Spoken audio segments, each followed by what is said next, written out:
Salut à tous et merci de nous rejoindre sur ce plateau. Et merci également à tous ceux qui nous ont toujours suivis. Et comme souvent, je suis accompagnée du dispensateur du temps de la fin, le berger Moïse Louchikou. Bonjour berger. Bonjour Marie.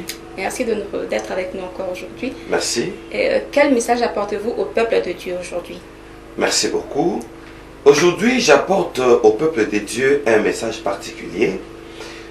Message dans lequel nous allons faire encore un pas en arrière suite à cette révélation que nous avons reçue le 3 janvier 2020 où le Seigneur nous a parlé d'un songe.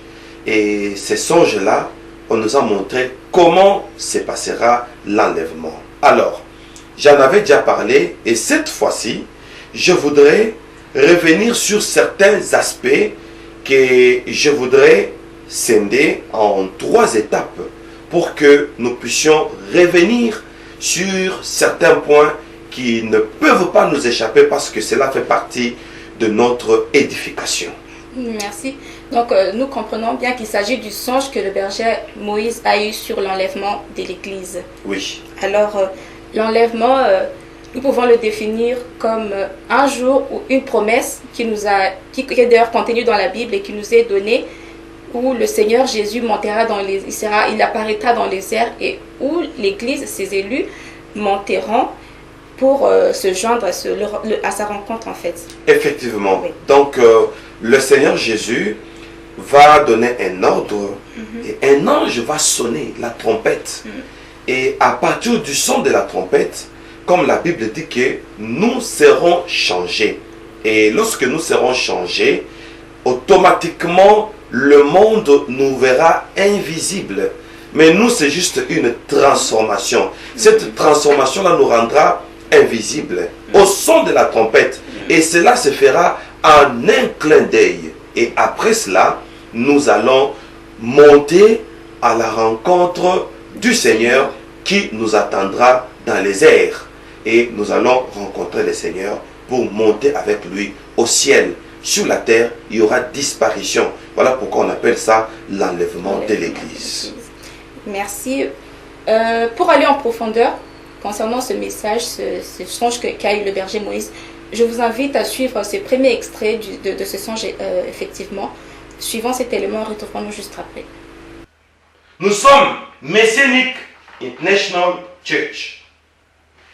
Notre objectif, c'est de préparer l'épouse du Seigneur à l'enlèvement. Quelle est la doctrine qui avait manqué, que nous n'avons pas donnée? Parce que l'ange dit, ceux qui sont restés, ils sont restés pour 3 raisons. Et j'ai eu très mal. Je vous assure que j'ai pleuré.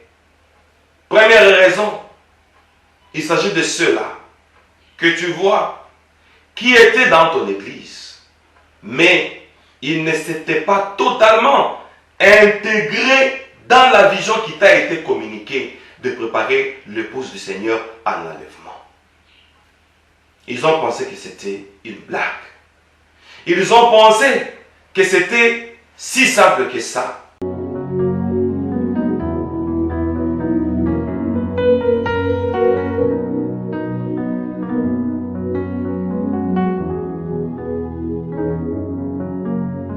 Merci de nous rejoindre une fois de plus sur ce plateau. Alors, je lis le message que l'ange a dit au berger Moïse. Ceux-là qui étaient dans ton église, mais qui n'étaient pas totalement intégrés dans la vision qui vous a été communiquée de préparer l'épouse du Seigneur à l'enlèvement. Ils ont pensé que c'était une blague. Vraiment. Voilà les paroles que l'ange a communiquées au berger Moïse. Alors, berger Moïse, dites-nous avec vos mots, c'est quoi une vision? De quelle vision l'ange parle-t-il? Merci. Vous avez dit que je le dise avec mes mots. Avec vos mots, oui. Oui. De quelle vision l'ange parle-t-il? Ici, il s'agit de la vision qui m'a été communiquée. N'est-ce pas? J'ai reçu une vision de préparer l'église du Seigneur à l'enlèvement. C'est ça notre seul objectif. Et dans cet objectif, nous avons des atouts auxquels nous voulons placer les points sur les i, c'est-à-dire l'édification et le perfectionnement de saints. Et dans l'édification et le perfectionnement de saints, nous avons comme devoir de valoriser le retour du Seigneur comme doctrine. Je voudrais parler en soulignant ce mot.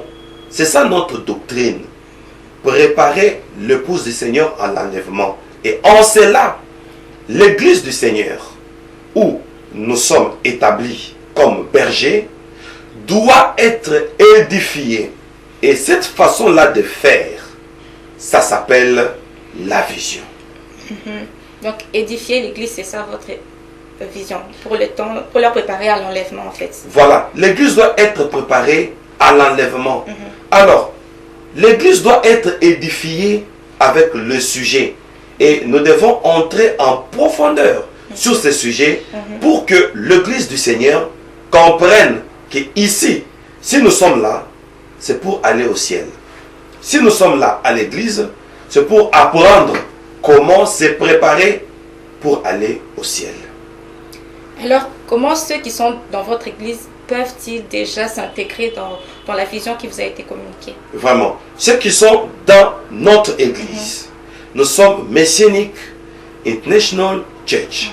Comment peuvent-ils s'intégrer dans notre vision? D'après d'abord la dispensation de cet ange qui m'est apparu en songe. En tout cas, je voudrais taper sur le clou pour demander ceci à tous ceux qui nous suivent pour s'intégrer dans cette église. Non, dans cette vision. D'abord, il faut porter cette vision. Il ne faudra pas que la vision soit la mienne.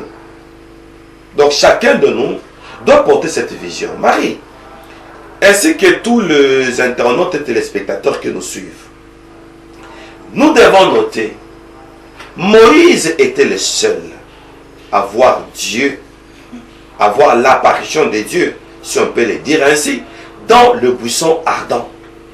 Mais quand Moïse est descendu de la montagne, il a apporté cette vision à tout un peuple. Et le peuple a fait confiance à Moïse. Ils ont accepté de quitter l'Égypte, malgré tous les risques, de se diriger vers la terre promise. Mais ils ont vu le désert. Ils devaient traverser la mer Rouge. Ils se sont intégrés dans cette vision pour accepter de quitter un pays tel que l'Égypte, de se diriger dans un autre pays tel que Canaan et de marcher à pied.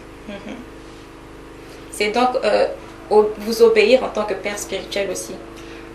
Oui, m'obéir en tant que père spirituel, mais pas obligatoirement, mais faire confiance à tous les prix à payer. Merci. Pour une telle vision, parce que se préparer pour l'enlèvement, je vous dis que c'est un enseignement qui demande un peu beaucoup. Je vais m'expliquer. Et c'est par là que je vais venir sur ce que vous avez dit, m'obéir en tant que père spirituel. Imaginez-vous, nous sommes devant un contraste. Quel est ce contraste? Quelqu'un qui vient à l'église, il a besoin du mariage. Comme c'est la monnaie courante maintenant. Quelqu'un qui vient à l'église, il a besoin d'une délivrance. Et vous lui parlez du retour de Jésus. C'est un peu paradoxal par rapport à ce à quoi on s'attendait.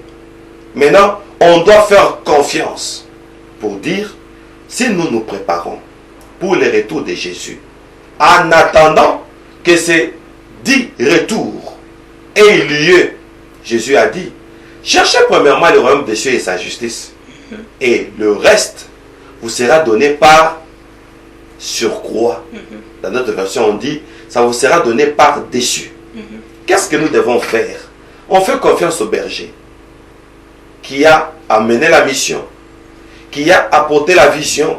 On s'est dit, si on cherche premièrement, on met le royaume des cieux à la première ligne comme centre d'intérêt.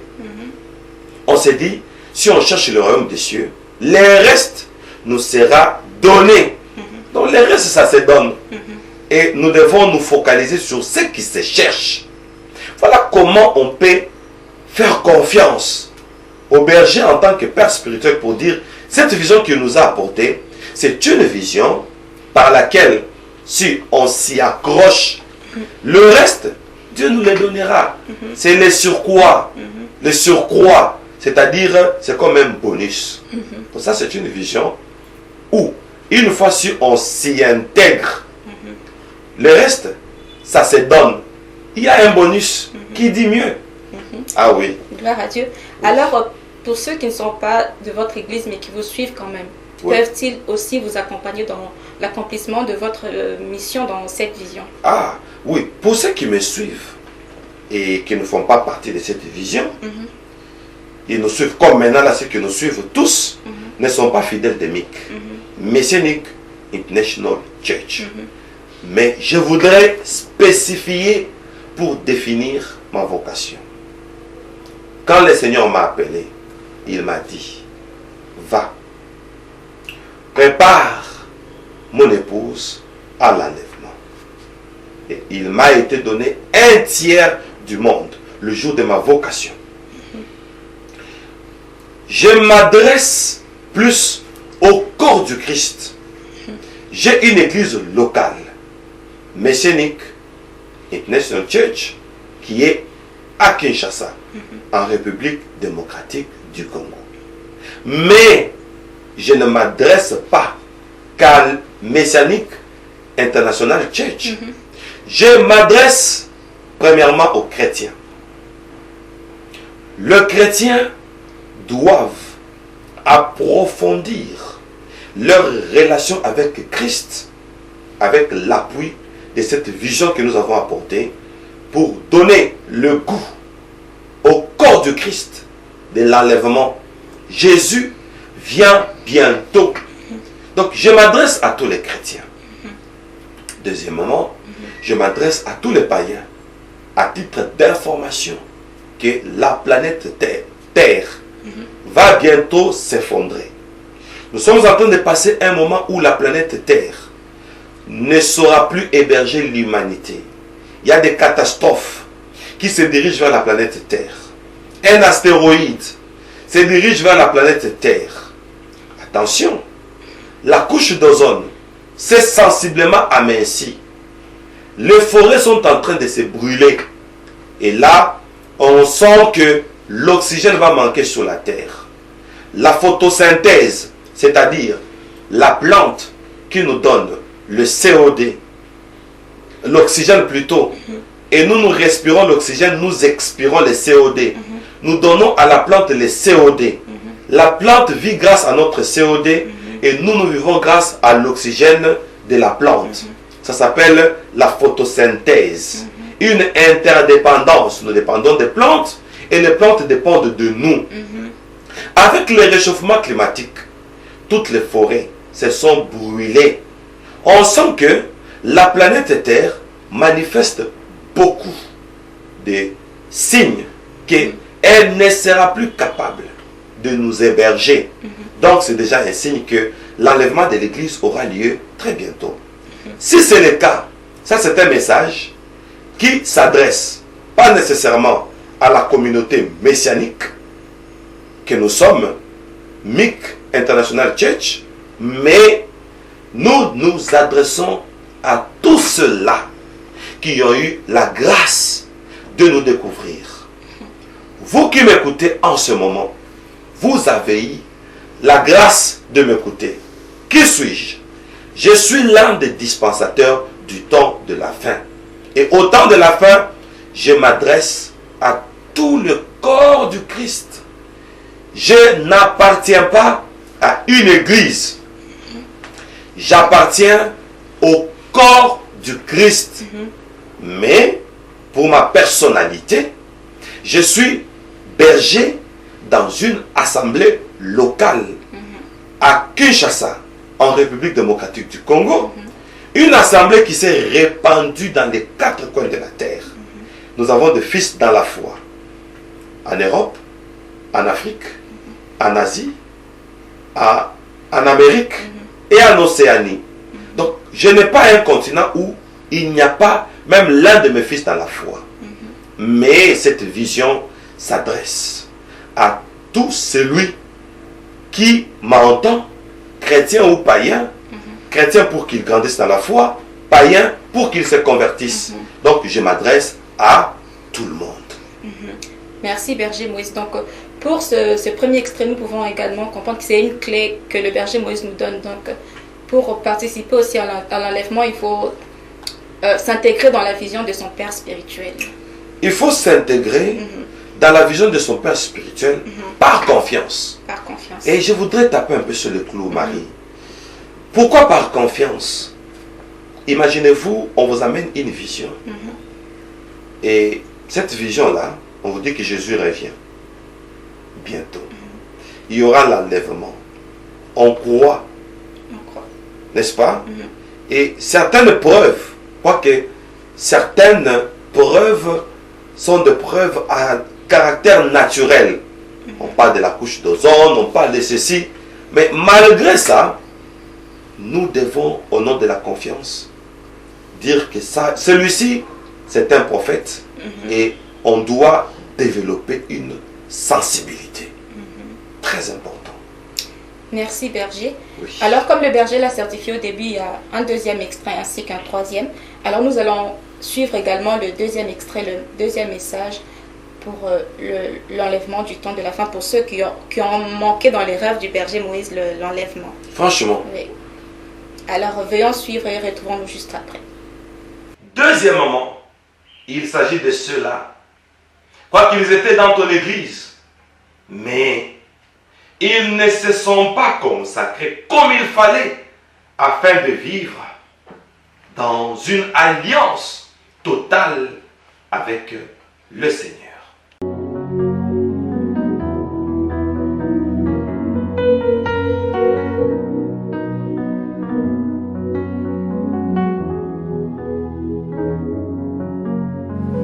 Bien-aimés dans les Seigneurs, merci de nous retrouver encore.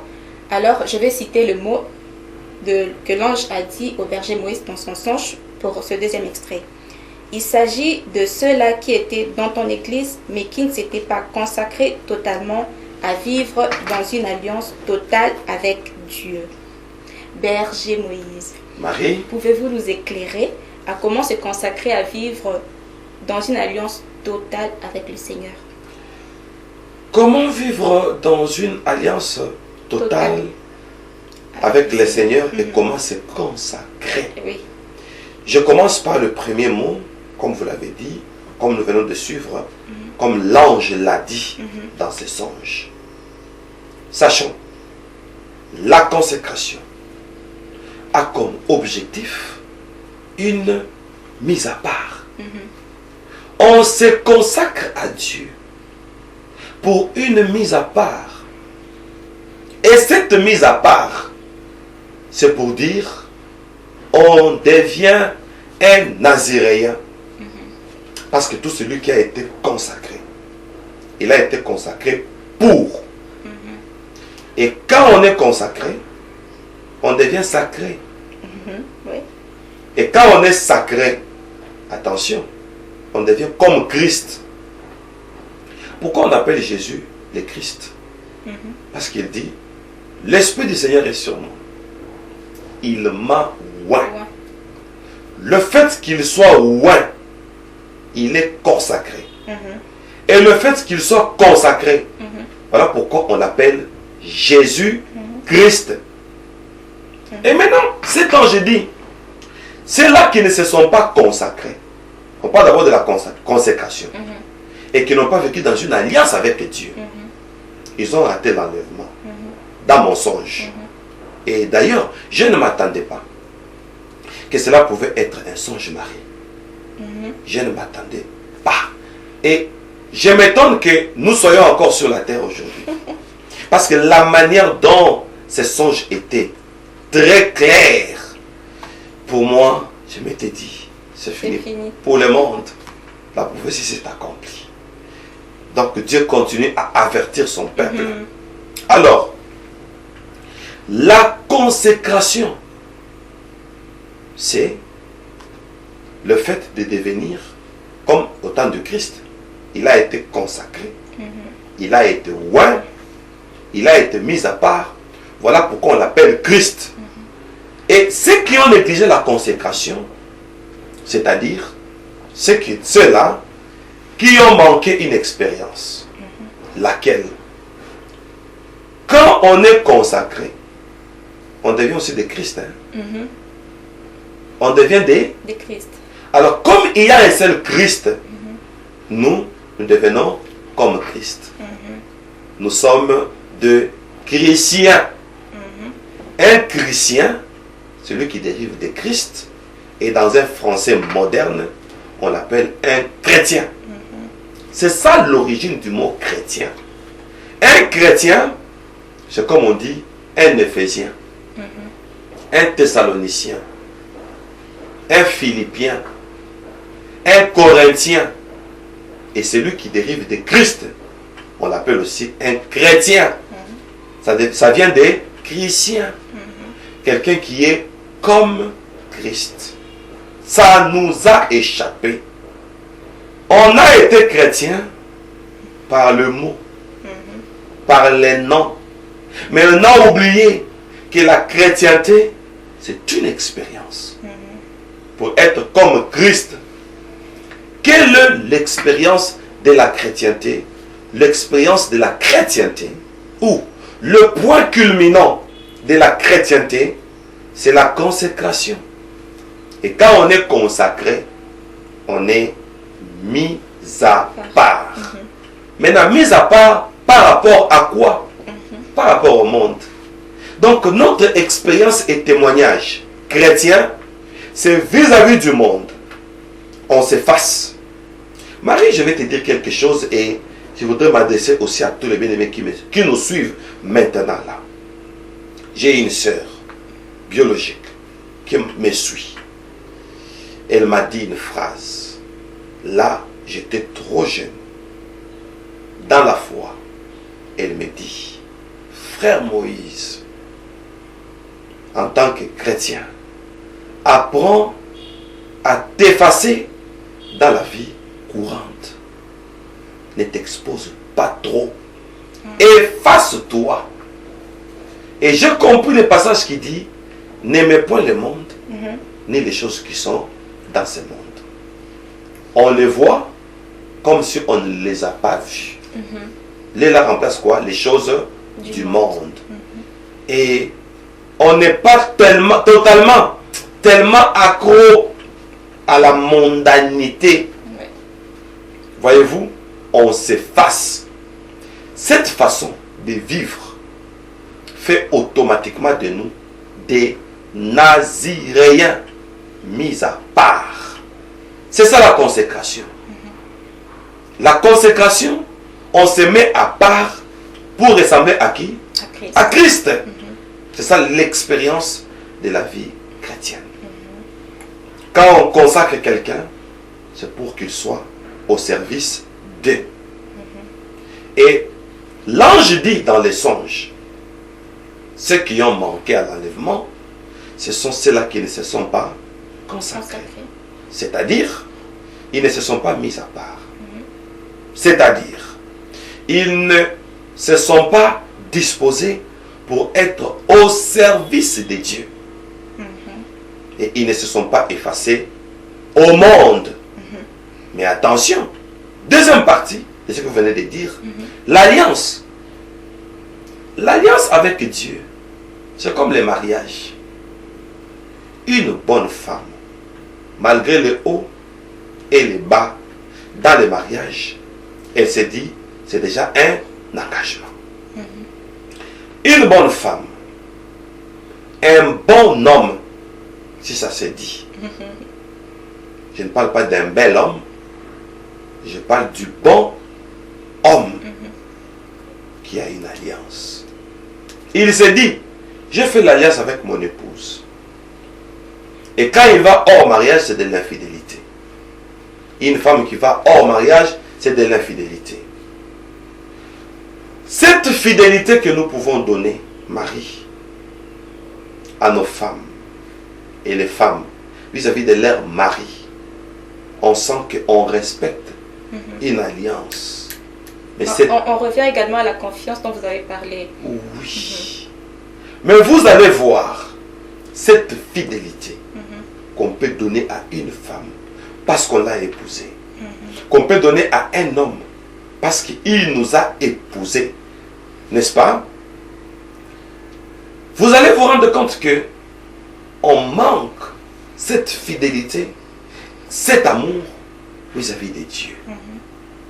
Dans le mariage, il peut arriver, dans certains couples, l'homme qui tape sur la femme. Et la femme s'est dit, c'est déjà un engagement. Pourquoi chez Dieu, il n'y a pas cette fidélité? Un mariage qui traîne, on est à choper. On manque la nourriture, on est à choper. On manque un travail, on est à choper. Mais regarde chez les diables, une fidélité au sens du mot. Je peux vous prouver? Oui, allez-y. Vous allez voir quelqu'un qui entre dans la sorcellerie. Un enfant sorcier. Il tue son père, il tue sa mère, il tue, il détruit le bonheur de la famille, les entreprises qui tombent en faillite. Il manque la nourriture, il manque le logement. Même si c'est un enfant, il devient un enfant de la rue. Mais il ne veut pas abandonner la sorcellerie. J'ai rencontré une jeune dame, je lui dis, tu es sorcière, tu dois passer à la délivrance. On fait la délivrance. Papa, elle est délivrée. Quand je la regarde, Dieu me dit, elle est encore rentrée. Je lui dis, toi tu es rentrée. Elle me dit oui. Délivrance, délivrance, délivrance. Au bout de quelques mois, je la regarde. On me dit qu'elle est encore rentrée. Je lui dis, tu fatigues un peu. Pourquoi tu rentres toujours? Pourquoi tu ne sais pas garder ta délivrance? Elle me dit, j'aime la sorcellerie. Je dis, pourquoi? La sorcellerie, c'est bien. Tu t'imagines, chez Satan, quelqu'un, pour avoir un niveau, on peut amputer sa jambe. Comme sacrifice. Mais chez Dieu, quels sont les sacrifices que nous faisons? Je n'ai pas dit qu'on doit nous amputer les jambes. Parce que Jésus a dit, mon joug est léger. Chez Dieu, là-haut d'ailleurs, c'est gratuit. Les gens ne sont pas habilités à faire des sacrifices. Ils ne veulent pas en fait payer le prix. Très bien, Marie. Ils ne veulent pas payer le prix. Vous savez, quand on est chrétien, j'ai dit au monde entier, la vie chrétienne, ce n'est pas une vie facile. Ce n'est pas facile. La vie chrétienne, jusqu'à ce que Jésus-Christ nous reviendra, quand il viendra nous prendre, la vie chrétienne, on dit, le royaume des cieux appartient aux violents. Tu sais ce que ça veut dire?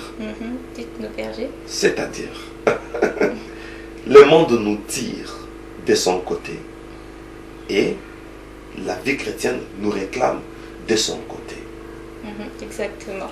Quand on est chrétien, ça ne veut pas dire que bon, je suis devenu chrétien, permettez-moi le langage, automatiquement je deviens impuissant.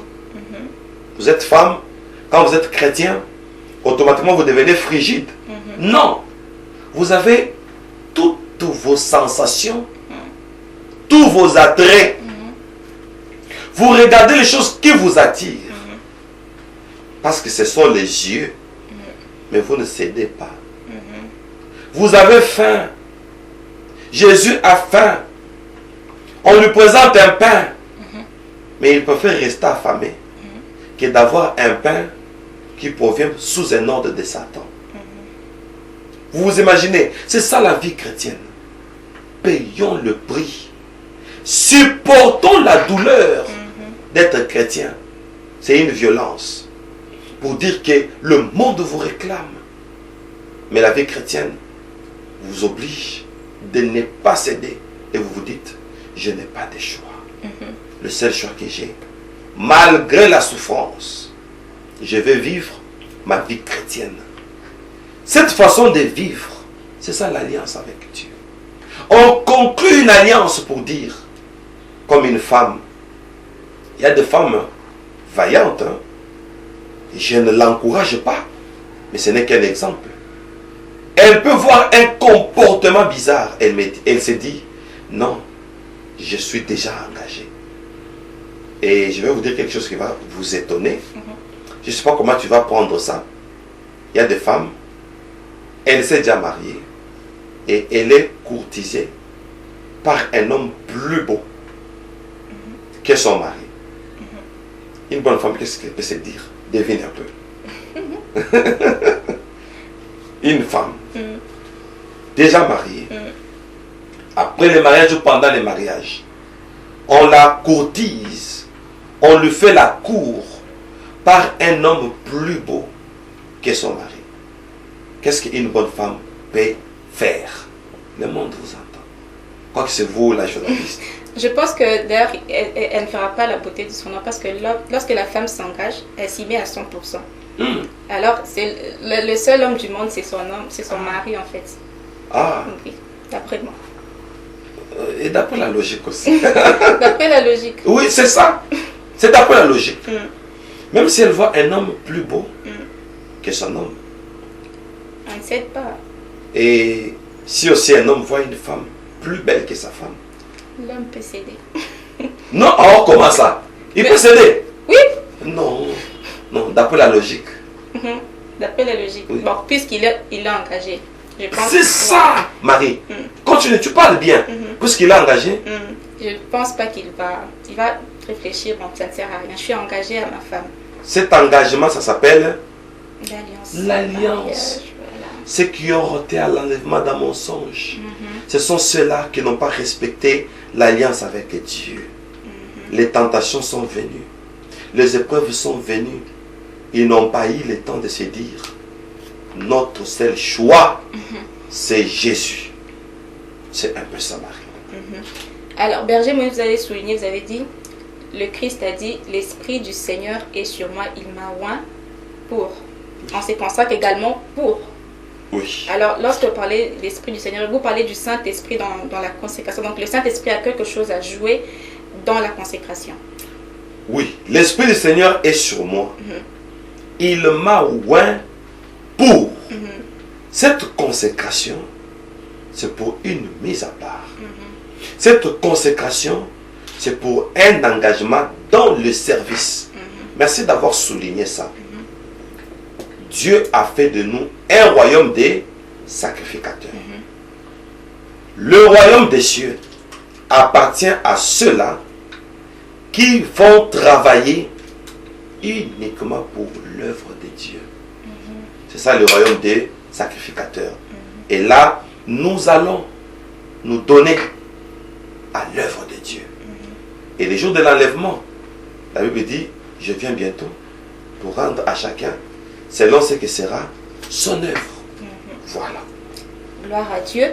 Alors, pour aller au dernier extrait, nous allons suivre ce troisième extrait avec le berger Moïse dans son message passé sur l'enlèvement de l'Église. Veuillons suivre. Troisième catégorie, toujours tes fidèles, malgré tout ce que tu leur disais, mais ils n'ont pas eu l'occasion de développer leur spiritualité. Parce que l'enlèvement se fait en esprit. Et celui qui a eu une spiritualité faible ou basse n'a pas pu être aspiré.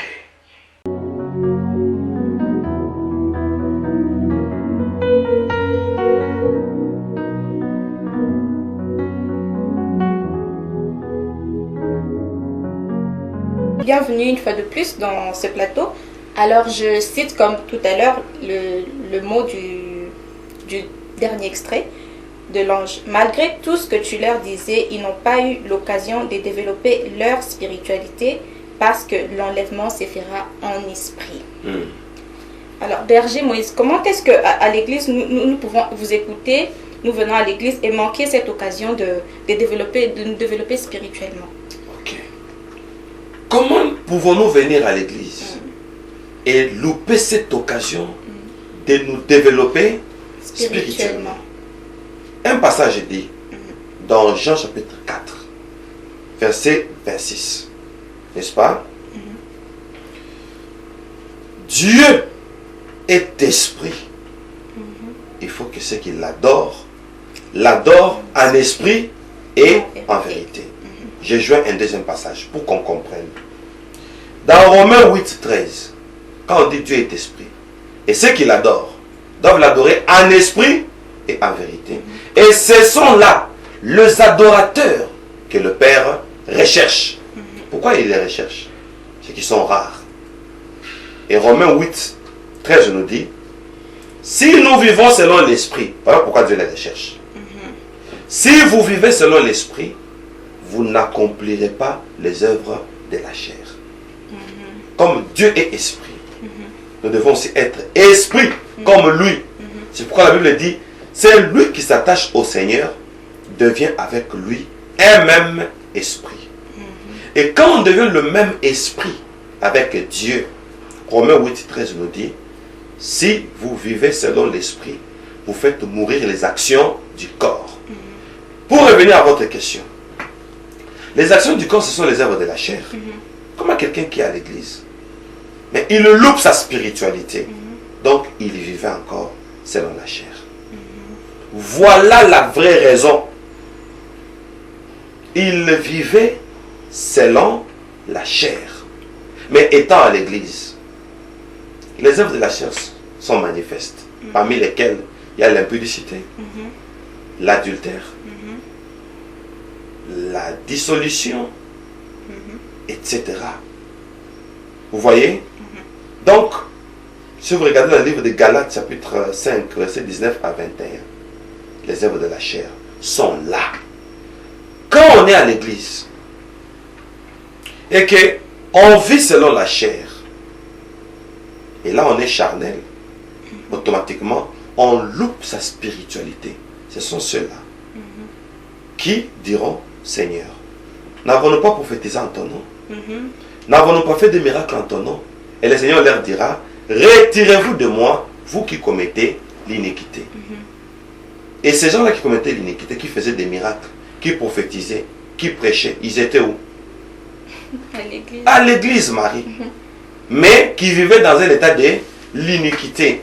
Et la Bible dit, au temps de la fin, mon Dieu, les gens auront l'apparence de la piété, mais reniant ce qui en fait la force. Ils ressemblent à la piété, mais ils ne connaissent pas la base de la piété. Et ils donnent l'apparence. Ce sont ceux-là, étant à l'église, et qui vont louper leur spiritualité. Et ils vont rater à l'enlèvement. Voilà. Merci Berger Moïse de vous avoir éclairé là-dessus. Par ce message, on comprend clairement que tous les trois objectifs que vous avez cités sont importants pour ne pas rater.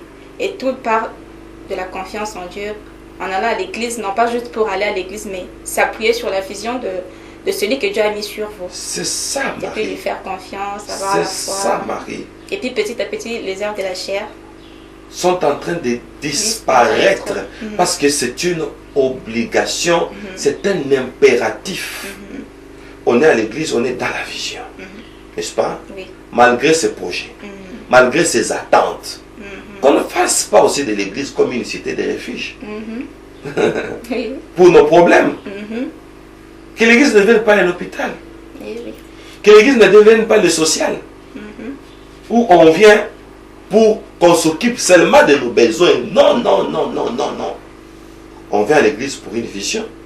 Et quand on est dans la vision, le reste nous sera donné. Voyez-vous? Et ce n'est pas fini. On se consacre à Dieu. On est dans l'alliance. On fait confiance au Père spirituel. Que la vision qu'il nous a apportée, c'est ça le visage du ciel. Beaucoup de gens ont négligé ça. Oui. Gloire à Dieu. Gloire à Merci Dieu. à vous, Berger Moïse Louchikou. Que Dieu vous bénisse abondamment. Merci Marie. Merci également à vous qui nous avez suivis durant toute cette émission. Que Dieu vous bénisse également. Alors on s'est dit à très bientôt. Merci.